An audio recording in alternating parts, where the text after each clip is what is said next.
Snow gathered on the windowsills of the war room like cold fingers trying to claw their way inside. The wind outside howled with a lonely anger, rattling the thin wood frames as if it wanted to break through and remind everyone that winter didn't care about their plans, their maps, or their war. Inside the room, heat leaked from a small iron stove that did its best against the frozen French night. Cigarette smoke hung heavily under dim bulbs that flickered every time the generator coughed. It was late November 1944, and the Third Army headquarters felt less like a command post and more like a tired ribcage trying to protect a heart that refused to stop beating. General George S. Patton stood over the central map table as if it were a living thing, something that needed to be pushed, pulled, and willed into obedience. His fingers thin, restless, scar-drifted across the colored arrows and dotted lines like he was conducting a symphony only he could hear. He didn't look 59, he looked immortal. Sharp eyes, sharp voice, sharp temper, a man carved out of momentum itself. Around him, his staff officers moved quietly, carefully, the way people do around a predatory animal they admire but never fully trust. No one wanted to be the person who slowed Patton down. His entire being radiated forward motion, as if staying still was the only sin he couldn't forgive. But in the far corner of the room, away from the noise and the energy and the orbit of Patton's personality, sat a man who looked like he belonged in a library, not a war. Colonel Oscar Koch, Patton's intelligence officer, hunched over a desk covered in papers that never seemed to shrink. Reports, interrogations, logistics notes, aerial photos. He moved through them with the clean precision of a surgeon. His glasses slid down his nose every few minutes, and he pushed them back up with a quiet, habitual motion. Where Patton was fire, Koch was water. Calm, controlled, careful. He didn't speak unless he had to. His entire presence felt like an apology for taking up space in the same room as Patton's thunder. But Koch saw things others didn't. He listened not to the loud signals but to the small ones, the forgotten ones, the ones buried under wishful thinking and exhaustion.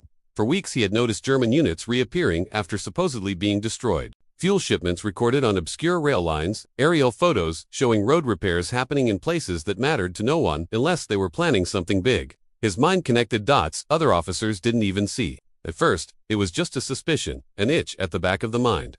Then, it became a pattern. And finally, after one long night staring at maps until his eyes burned, Koch accepted what the evidence screamed at him. Germany was preparing a massive counterattack. In winter, through the Ardennes, the one place everyone thought was safe. The one sector the Allies had allowed themselves to relax in. Koch felt his stomach drop, the kind of drop that comes not from fear, but from certainty. He waited until the morning briefing, until Patton was surrounded by noise and bodies and ambition, and then he walked forward with a quiet, firm step. The room sensed something before he even spoke. A shift in the air, a tension that didn't belong. Koch cleared his throat and said the words out loud. "Sir, I believe the Germans are preparing a major counteroffensive through the Ardennes." The temperature in the room changed, not physically, but emotionally, the way it does when truth enters a space full of denial. Officers turned, a few smirked, one laughed, short and nervous. The idea was absurd. Germany was collapsing. Everyone knew that. Every briefing, every estimate, every optimistic report from higher command said Hitler had no fuel, no manpower, no time left. Winter would finish them off. Patton didn't laugh. He stared at Koch with a focus so intense it felt like the rest of the room vanished. He didn't interrupt. He didn't pace. He didn't do anything dramatic at all, which was rare enough to make even his closest aides uneasy. Koch laid out the clues. The prisoner interrogations, the radio signals, the missing divisions, the fuel dumps, the sudden German activity in places that should have been silent. Patton leaned closer over the map, one hand on the table, the other tapping rhythmically against his hip. When Koch finished, Patton asked, "How sure?" Koch answered with the honesty of a man who respected truth more than his own career. He couldn't be certain.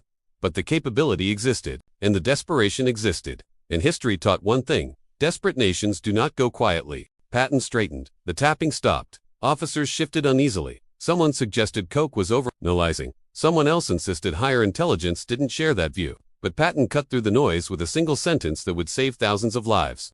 If he's right, and we do nothing, we lose men. If he's wrong, and we prepare, we lose nothing but time. Then he turned to his staff and ordered contingency plans. Secret ones. Aggressive ones. Plans to turn the entire Third Army north on short notice. No one wanted to do it.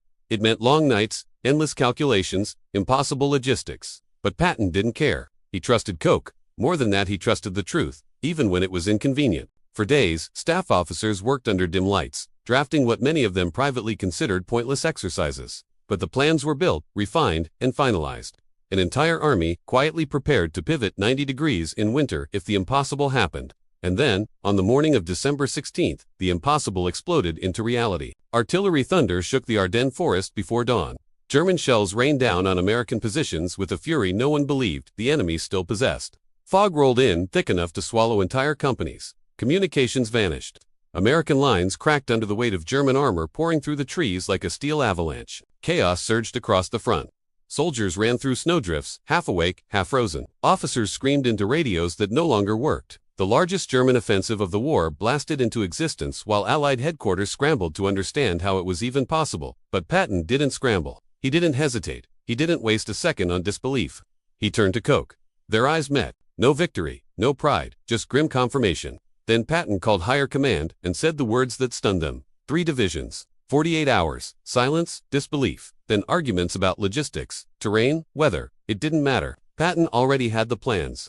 Because Koch had warned him early enough for preparation to be possible. And so, Third Army moved. Imagine being one of those soldiers, exhausted, mud still caked on your boots, hoping for rest after months of fighting, perhaps thinking of Christmas, of home, of quiet. And then, in the middle of a freezing night, you're shaken awake and told to move out immediately. Trucks roar into motion. Tanks churn through sleet. Snow slices across your face like a blade. You don't know where you're going. No one tells you why. You just go. Convoys stretch for miles. Headlights blacked out. Engines grumbling under the weight of frozen steel. Some trucks break down and are abandoned on the roadside. Soldiers huddle together, teeth chattering, breath rising in clouds. Men fall asleep sitting up, jerking awake each time the truck hits a patch of ice. Drivers fight to stay alert, knuckles white on freezing steering wheels, and they move. Always forward, always north. Patton drove the army as though his will alone could keep the trucks from sliding off the road, as though his belief in Koch's warning was enough to push back winter itself. And somehow, impossibly, Third Army reached the German flank in record time. On December 26, the first American tanks broke through to Bastogne. The trapped paratroopers, surrounded, freezing, starving, barely alive, heard the rumble of engines and thought for a moment they were imagining it. But the relief was real. The siege was broken. The Germans faltered. Their offensive collapsed under pressure from the north, south, and west. By late January, the bulge in the Allied line had been erased. Hitler's last gamble had failed. Patton's speed made it possible. But speed alone wasn't the hero of this story. Koch was. He didn't appear in the newspapers. He didn't get the dramatic speeches. He didn't lead charges or pose on tanks. After the battle, while cameras flashed and generals were celebrated, Koch sat at his desk updating maps. Quiet, steady, unseen. Years later, when history books called the Battle of the Bulge an intelligence failure, Koch didn't object. Because the truth was painful. The intelligence existed. People just didn't want to hear it. He later said the real failure wasn't in collecting information, it was in believing it. Patton believed, and thousands of soldiers lived because he did. And that brings the story out of the past and into your life. Because in every family, every company, every team, every relationship, there are 2 kinds of people. The Pattons driven, confident, loud, unstoppable. And the Kochs, the quiet observers, the pattern readers, the ones who notice the storm before anyone else even feels the wind. Sometimes you are Patton, sometimes you are Koch. And everything in your life, not just success or failure, but survival itself, depends on whether the loudest version of you has the courage to listen to the quietest one. Patton's greatest achievement wasn't a battle. It was a choice to trust the uncomfortable truth over the comfortable illusion, a choice to prepare for disaster instead of pretending it could never happen, a choice to listen to the quiet voice in the corner, the voice everyone else ignored. The war ended. Patton died a year later in a car accident. Koch lived a long, quiet life, remembered only by those who understood the power of truth, spoken softly. But their partnership remains one of the most extraordinary reminders of what leadership really is. It's not shouting, it's listening. It's not confidence, it's humility. It's not charging ahead blindly. It's turning an entire army around when the evidence tells you the road ahead leads to disaster. And the question their story leaves you with is the same one every great story eventually asks. When the quiet voice in your life says, something is wrong, will you hear it in time? Or will you wait until the world starts falling apart around you?